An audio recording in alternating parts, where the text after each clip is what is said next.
In part one of A Food Catastrophe Coming to America, I discussed how mass starvation and civil unrest could really happen in the U.S. if our food chain is compromised as a result of things like natural disasters, environmental problems, terrorism, or economic failure. I started identifying key reasons why our food chain system is so vulnerable. Things like major food producers unable to make their products, food transportation problems, crop disasters, and agro-terrorism. Today in part two, I'll have other reasons why there could be major food shortages in the U.S. Then there's the problem of most Americans not having more than a few days of food available. More than 53% of Americans do not have a 3-day supply of non-perishable food and water in their homes. Most people say they believe they can survive in their homes for an average of 16 days in the event of a disaster. They also have the unfortunate thinking that they can rely on local authorities to come to their rescue when something does happen. Keep in mind that during the Great Depression, about half the population lived in rural areas where people and farmers could grow more of their own food. Today, 80.7% of Americans live in crowded rural areas where not that much help will be available. Many people in Congress early in 2019 were calling for the establishment of the Green New Deal, which would supposedly deal with greenhouse gases that they say is destroying our ecosystem and hurting the food supply.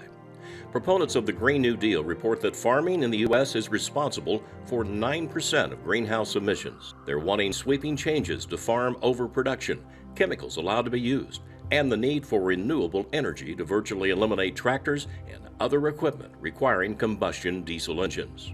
These steps, it's believed, would save our environment, prevent U.S. food overproduction, offer safer soil from chemical additives, and as a result, provide consumers with healthier food.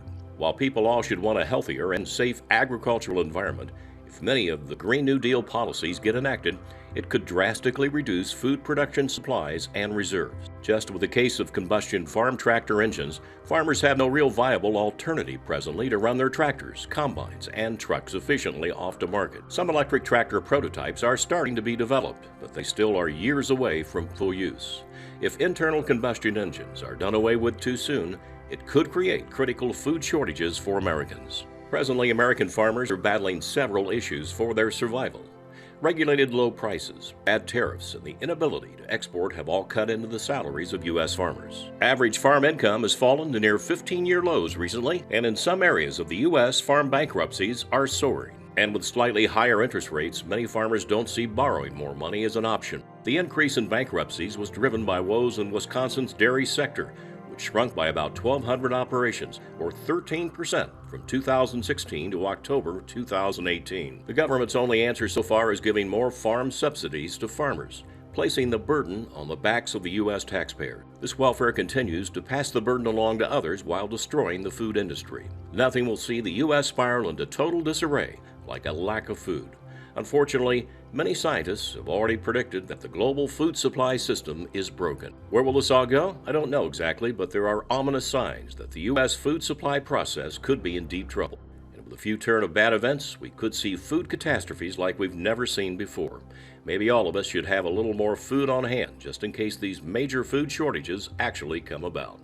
This is H.A. Graves.